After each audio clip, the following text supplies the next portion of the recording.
요즘 참 웃을 일이 많이 없지요. 밖에 나가면 덥고 또 안에 사람들 많이 모여 있으니까 사람 만나면 좀 불편한 일도 생기고 그렇습니다. 하나님의 은혜와 성도 간의 사랑이 우리를 웃게 하는 줄로 믿습니다. 그리고 앞뒤적으로 한번 인사할까요? 환한 얼굴로 사랑합니다, 축복합니다, 잘 오셨습니다. 환하게 한번 웃어보십시오.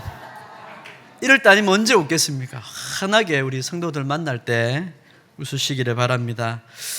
사랑하는 성도 여러분, 하나님은 듣는 자를 찾으신다고 했지요. 하나님 말씀 듣기를 원하는 자 하나님이 찾으십니다. 왜냐하면 하나님은 자기 백성들에게 하시고 싶은 말씀이 있기 때문에 듣는 자를 찾으십니다. 그리고 그 말씀이 백성들을 살리고 회복시키시는 도구가 되기 때문에 듣는 자를 찾으시는 거죠. 엘리와 그의 아들 제사장들은 이 일을 위해 있었지만 그들은 하나님의 제사를 멸시했습니다. 듣는 일을 싫어했지요. 또 들은 대로 순종하며 제사 드리는 것을 싫어했습니다. 하나님 말씀 듣기를 싫어하는 자를 하나님은 패하신다고 했습니다. 제사장이 이스라엘 가운데서 패함을 받으면 심각한 일 아닙니까? 지난주도 말씀드렸지만 어느 날 순간 주일 11시에 목사님이 사라지면, 제가 여러분 11시가 됐는데도 안 올라오면 큰일인 겁니다.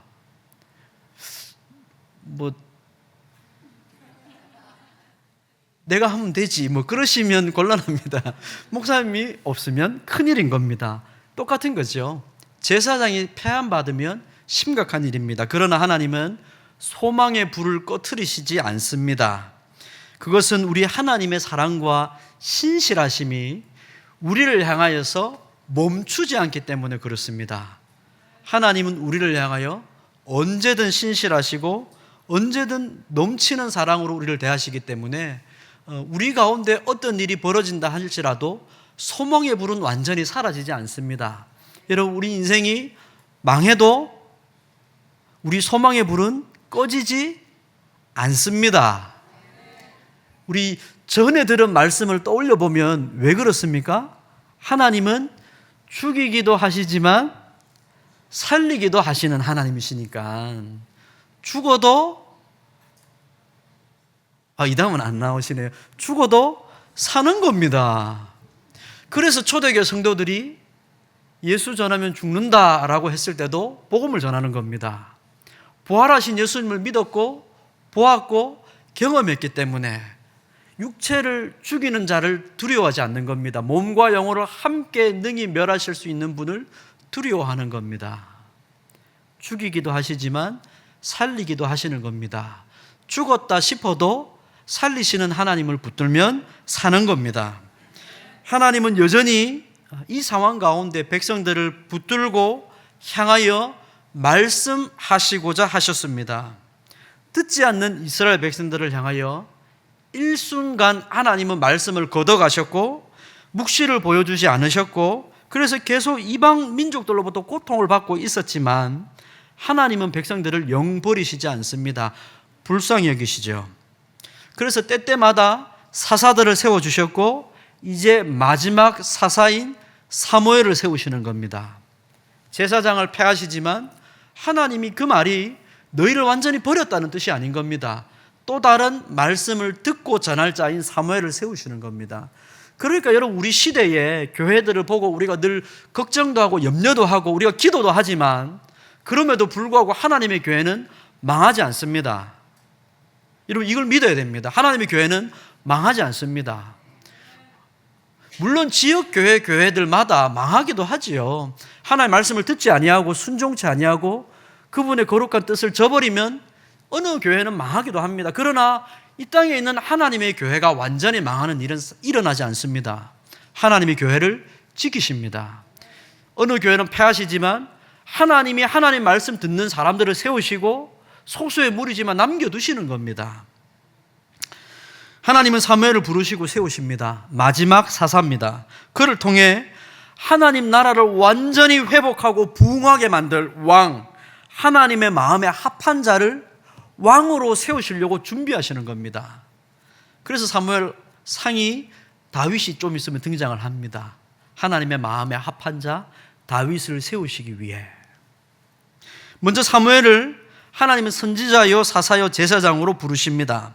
우리가 그동안 살펴본 대로 사무엘은 하나님의 음성을 듣는 자였습니다. 그 부름 앞에 하나님이 나를 부르실 때 엎드릴 줄 아는 자였습니다. 나는 하나님의 종이니 말씀하시옵소서, 종이 듣겠습니다 하는 순복하며 겸비한 마음을 가진 자였습니다. 하나님께서 악한 시대에 찾으시는 사람은 이런 사람들입니다. 하나님 말씀 듣는 자, 진실한 하나님의 사람을 하나님은 찾고 계십니다.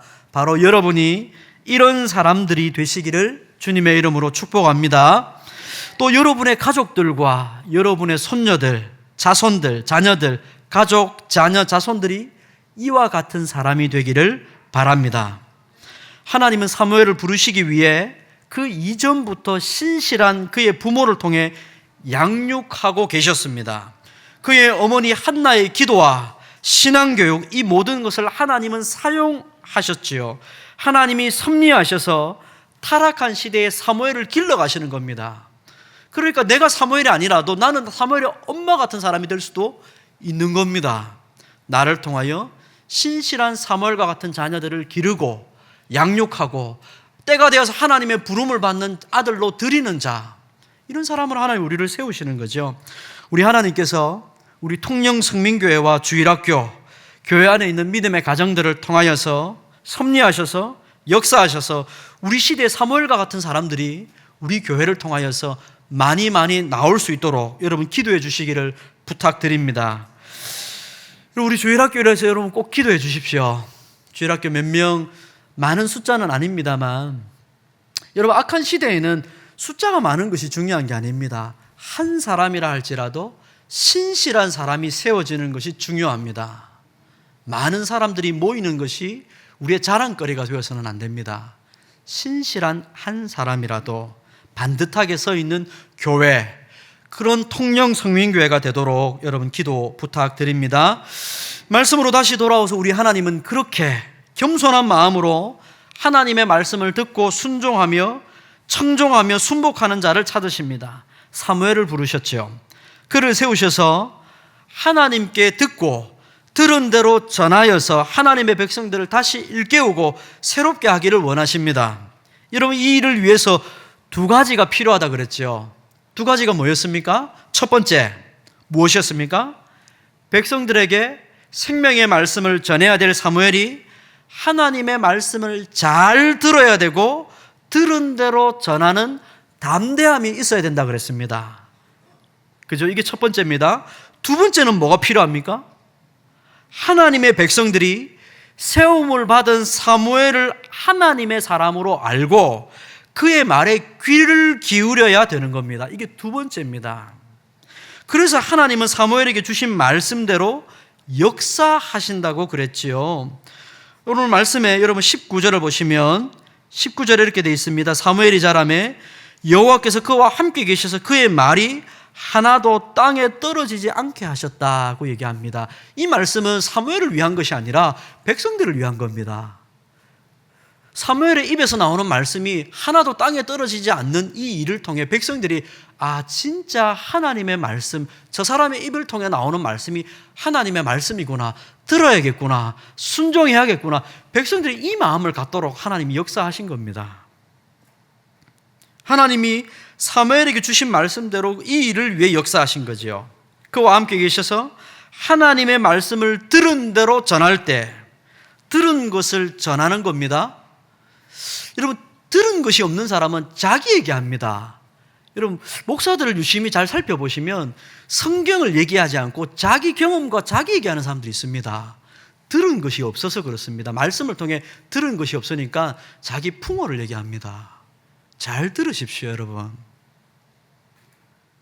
하나님은 사무엘이 들은 것을 전하게 하셨고 그의 입에서 나온 말씀, 하나님이 다 바꿔 말하면 그의 귀에 넣어주신 말씀이 땅에 떨어지지 않게 하시는 겁니다.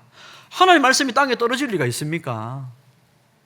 세움받은 자의 입에서 나오는 그 말을 하나님의 말씀으로 받아 하나님의 백성들이 삼가 두렵고 떨림으로 구원을 이루어갈 수 있도록 하나님이 역사하신 겁니다. 오늘은 바로 그 일의 첫 번째, 사무엘의 입에서 나오는 말씀, 첫 번째를 오늘 말씀에 기록해 놓고 있습니다. 첫 번째로 사무엘의 귀에 하나님께서 넣어주신 말씀, 사무엘의 입을 통해 나옵니다. 이 말씀이 오늘 내용에 담겨 있지요. 여러분, 사무엘이 하나님께 가장 처음 계시로 받은 말씀이 무엇입니까? 사무엘이 가장 처음 계시로 받은 말씀이 무엇이죠? 엘리의 집안이 하나님 앞에서 심판받을 것이라는 계시의 말씀이었습니다. 그 집안의 아들들의 죄가 얼마나 큰지, 또 그 아들들의 불신앙을 제어하지 않고 그냥 내버려 두고 책망하지 않은 죄가 얼마나 큰지 하나님은 엘리의 집안을 하나님 앞에서 영원히 섬기게 하겠다는 이 제사장 집안의 하나님 약속이었죠. 그 말씀을, 하나님 말씀을 폐하시고 영원히 떨어져 나가는 징계를 베푸십니다. 이것은 이름 모를 어느 하나님의 사람, 선지자를 통해 이미 엘리에게 주어졌습니다. 이미 엘리가 들었습니다. 그런데 다시 한번 사무엘을 통해 이 말씀을 또 주시는 겁니다. 여러분, 이름 모를 한 선지자를 통해 엘리에게 가서 너의 집안을 심판하겠다 말씀을 주셨습니다. 그런데 사무엘을 통해 같은 말씀을 또 주시는 겁니다. 두 번이나 이렇게 거듭 같은 말씀을 주시는 까닭이 무엇입니까? 왜 두 번이나 같은 말씀을 두 번이나 거듭 말씀하십니까? 이 말은 하나님의 이 징계하시겠다는 이 뜻이 확고부동해서 더 이상 변치 않는다는 것을 알려주시기 위함입니다. 성경에서 같은 것을 두 번 보여주는 일들이 자주 나옵니다. 요셉이 꿈을 두 번 꾸죠. 또 요셉이 바로의 꿈을 해석을 해주는데 바로가 꿈을 두 번 꿉니다. 이 두 번 반복해서 같은 일을 경험한다는 것은 하나님이 이 일을 다시는 변치 않으시겠다는 뜻입니다. 확고부동한 하나님의 뜻, 이걸 성경에는 두 번 같은 일을 반복해서 보여주는 것으로 나타냅니다. 사무엘은 하나님께 받은 이 말씀을 어찌해야 될지 몰랐습니다. 엘리의 집안을 심판하시겠다는 말씀을 들었지만 사무엘이 이 말씀을 어떻게 해야 될지 몰랐던 겁니다. 왜 그렇습니까? 왜냐하면 그 내용이 너무 충격적이었지 않습니까? 제사장을 폐한다는 말은 엄청나게 충격적인 말입니다. 하나님이 이 영원토록 이 집안에게 이 제사장으로 섬길 수 있는 특권을 주셨는데 그 특권을 빼앗으신다는 거니까 충격적인 거죠. 그리고 이 말씀을 전해 들어야 될 엘리가 이 사무엘을 자기를 가르치는 선생님 아닙니까?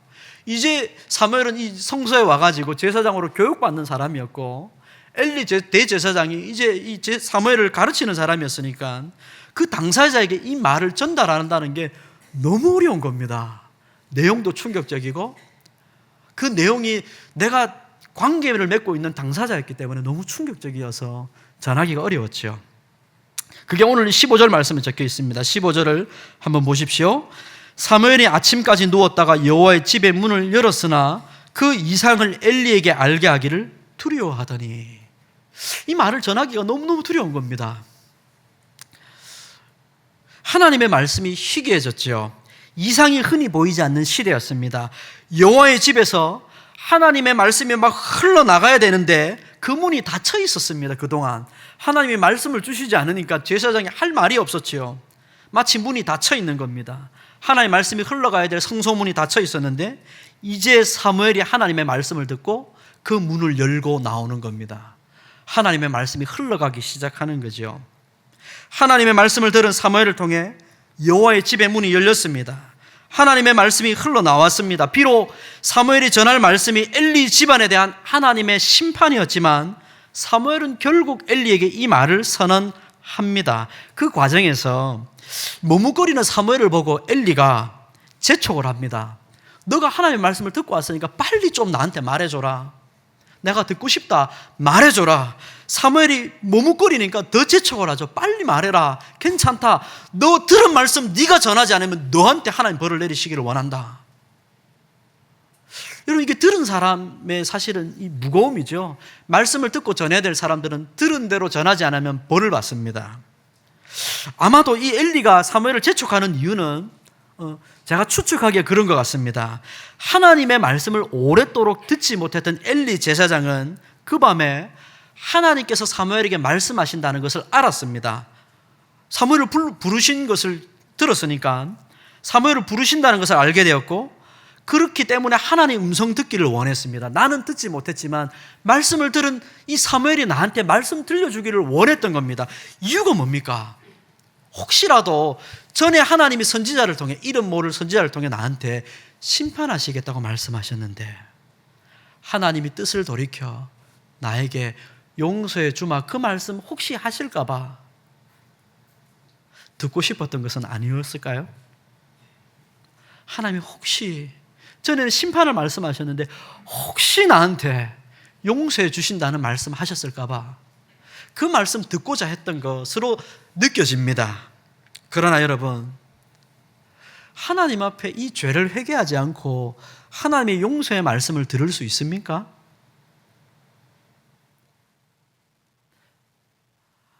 자신에게 있는 이 죄악의 문제, 자신의 집안에 넘쳐나고 있는 이 죄악의 문제를 돌이키지 아니하고 하나님 앞에서 하나님이 혹시 나를 용서해 주신다는 말씀을 해 주실까? 그 기대가 성취될 수 있을까요? 그런 일은 일어나지 않습니다, 여러분. 하나님의 말씀을 듣고 돌이키지 않으면 그 말씀이 바뀌는 일이 없습니다. 여러분, 이것을 분명하게 하셔야 되죠.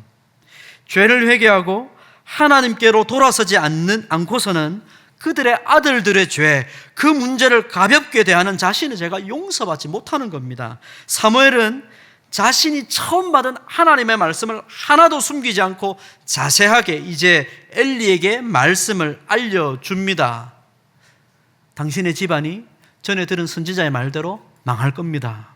당신 무너져 내릴 겁니다. 당신 집안 끊어져 나갈 겁니다. 쭉 전합니다. 그런데 여러분, 여기서 이 보여주는 엘리의 반응이 있습니다. 하나님께 심판하시겠다는 이 말씀을 엘리 제사장이 들었을 때 그 반응이 참으로 훌륭합니다. 여러분, 오늘 말씀을 보시면 참으로 훌륭하지요. 엘리의 반응은 훌륭한 신앙인의 자세를 보여주고 있습니다. 비록 엘리가 자신의 아들들의 죄를 제대로 대처하지 못하고 아들 사랑이 하나님 사랑보다 커서 아들들을 죄 가운데 방치한 죄는 있지만, 그럼에도 불구하고 이 엘리는 두 아들과는 차원이 다른 사람입니다. 하나님의 제사를 멸시하는 두 아들들과는 이 엘리는 조금 궤를 달리하는 사람입니다.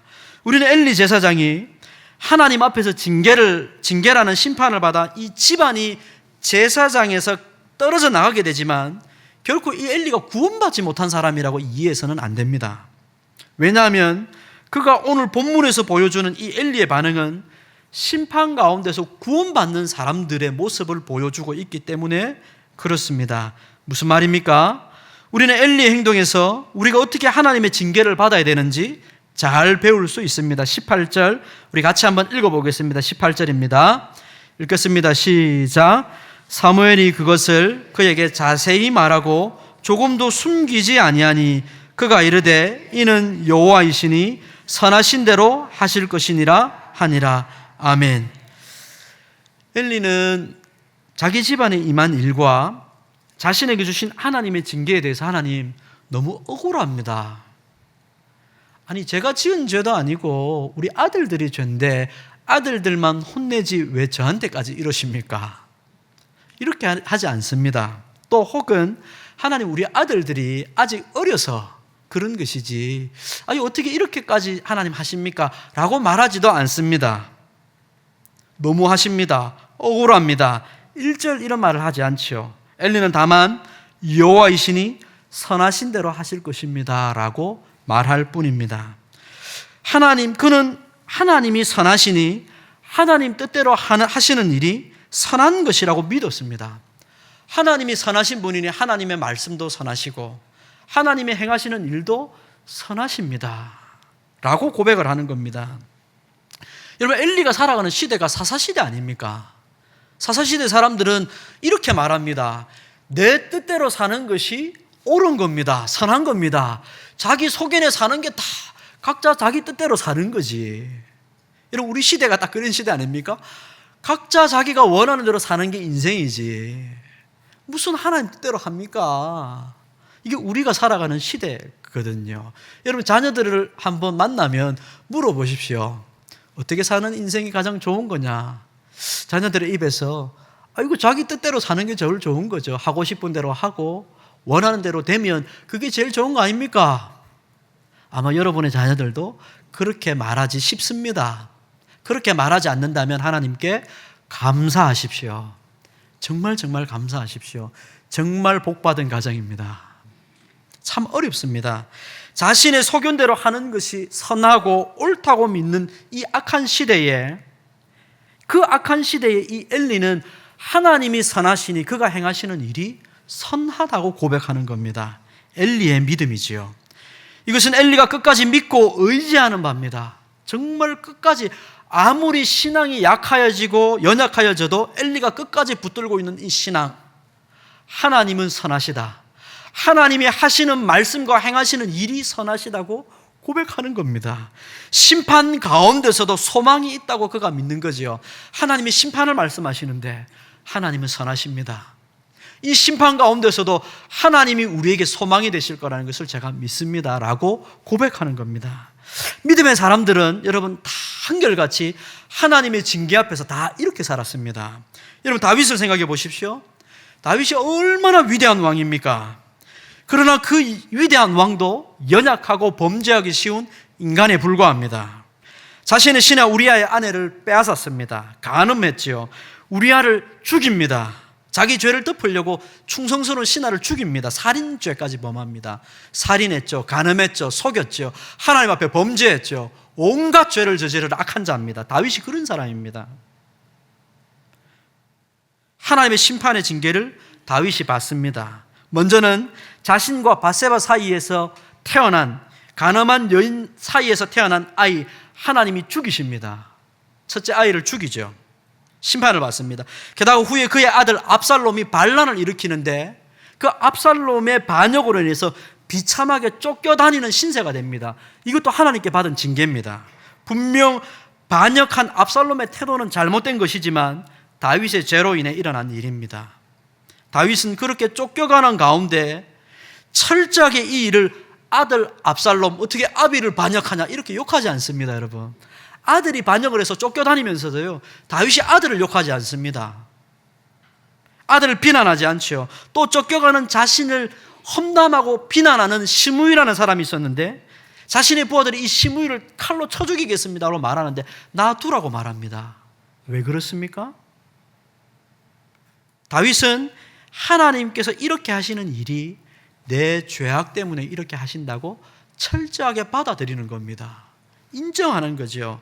하나님이 자신의 죄악에 대해서 징계하실 때 그 가운데서 시비를 가리려 하는 사람이 아니라, 하나님이 나를 징계하실 때 일어나는 모든 일 가운데 이걸 뭐가 옳고 뭐가 나쁘고 이걸 가리려는 사람이 아니라 그냥 받아들이는 겁니다. 우리는 우리 징계로 인해서 무슨 일이 일어나면 그래도 네가 어떻게 나한테 이러냐 시비를 가리려고 듭니다. 그러나 다윗은 그렇게 하지 않지요. 하나님 앞에서 받아들입니다. 하나님, 제가 범죄했습니다.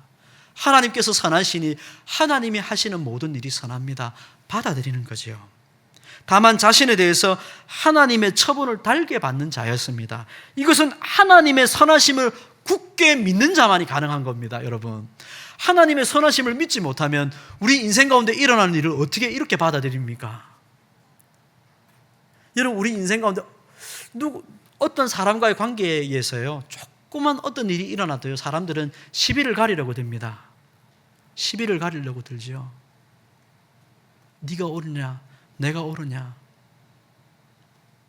그러나 하나님의 선하심을 믿는 사람들은 그렇게 살지 않습니다. 여러분, 다윗의 마음이 이와 같은 겁니다. 이사야 39장 8절에 가면 또 다른 한 왕이 나옵니다. 히스기야라는 왕입니다. 비교적 선한 왕이었죠. 수없이 많은 악한 왕들 사이에서 선한 왕으로 자리 잡은 사람입니다. 이사야 선지자로부터 이 히스기야 왕이 책망을 받습니다. 하나님 앞에서 범죄한 것 때문에 책망을 받죠. 그런데 이 히스기야 왕이 다윗과 똑같은 태도를 보입니다. 히스기야 39장 8절에 이렇게 얘기합니다. 당신이 이른바 여호와의 말씀이 좋습니다. 심판을 선언하는데 그렇게 얘기하는 겁니다. 당신이 말씀하신 대로 여호와의 말씀이 좋습니다. 이 번역은 좋습니다라고 해놨는데 선합니다라는 뜻입니다. 여호와의 말씀이 선합니다. 여러분, 이 심판의 내용이 좋은 내용이 아닙니다. 왕이 잘했으니까 앞으로 잘 될 겁니다. 이런 말씀을 들어서 선합니다. 그 말씀이 선합니다. 좋습니다. 이렇게 얘기하는 게 아닙니다. 심판을 말하는데 하나님 말씀이 옳습니다. 좋습니다. 선한 것입니다. 라고 얘기하죠. 여러분, 하나님의 징계라는 것은 선하신 하나님의 손길입니다. 비록 매는 아픈 것이고 징계는 쓰린 것이지만 그것을 인정하고 겸비한 마음으로 받는 자는 복된 자라고 성경이 말합니다. 하나님은 사무엘 선지자를 통해 엘리의 가정에 이 심판과 징계의 말씀을 제일 먼저 선포하신 이유가 뭘까요? 왜 하나님이 사무엘을 하나님이 부르시고 세우셔서 제일 처음으로 엘리 가정의 심판과 징계의 말씀을 선포하신 겁니까? 아마도 이 말씀이 이루어지는 과정을 통해 이스라엘 백성들이 이 모습을 보고 배우라는 것 아니겠습니까? 봐라, 너희가 지금 이 엘리의 가정과 똑같은 상황 가운데 있고 이 말씀을 받을 때 너희가 어떻게 해야 되는지 배우라는 것 아닐까요? 엘리는 그런 점에서 아주 좋은 모델입니다. 정말 우리가 신앙을 배울 수 있는 모델이죠.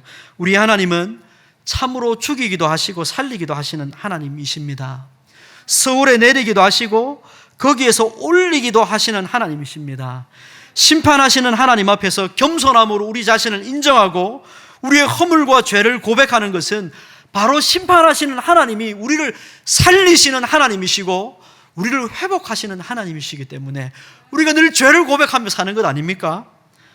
저는 죄 없습니다. 저는 잘못한 것 없습니다. 하나님, 저는 잘 살아가는 사람입니다. 이렇게 말하는 사람이 복을 받는 게 아니고, 여러분, 신앙은 하나님 앞에서 우리의 연약함을 고백하며 지나간 우리의 삶을 떠올리며 하나님 앞에 범죄했던 것을 하나님께 회개하며 겸손한 마음으로 하나님 앞에 서는 자, 바로 그를 하나님께서 낮추시는 하나님이, 심판을 말씀하시는 이 하나님이, 적어도 오늘 말씀의 심판의 내용입니다만 이 말씀의 뒷면에 깔려있는 바로 이 하나님이 살리신다. 이 능하신 하나님 앞에서 겸손한 마음으로 우리 자신의 연약함을 아뢰며 우리의 죄를 회개할 때 그분이 우리를 회복시켜 주신다. 그 말씀을 깔고 있는 겁니다. 심판을 말씀하실 때 하나님은 복을 말씀하시는 하나님이십니다. 또 하나님, 복을 말씀하실 때 여러분은 항상 하나님의 심판을 들을 줄 아는 사람이 되어야 됩니다. 우리는 매주일마다 우리 주님이 산자와 죽은 자를 심판하러 다시 오실 것이라고 고백을 합니다. 우리 주님은 진짜 그렇습니다. 산자와 죽은 자를 다시 심판하러 오실 겁니다. 2000년 전에 오셨고 지금도 오실 겁니다. 그 하나님 앞에서 우리는 우리 자신을 감추지 않고 날마다 우리 죄를 고백하며 나아갑니다. 우리가 주일마다 주님께 나오며 회개하지요. 회개 기도를 드립니다. 죄를 감추지 않습니다. 드러냅니다. 그것은 바로 그분이 우리의 죄를 심판하러 오실 분일 뿐만 아니라 우리의 죄와 허물을 한없이 용서하시는 솟아나는 샘물과 같은 분이시기 때문에 우리가 그분께 회개 기도하는 것 아닙니까? 여러분, 말씀을 맺겠습니다. 하나님의 능하신 손 아래서 겸손하시기 바랍니다.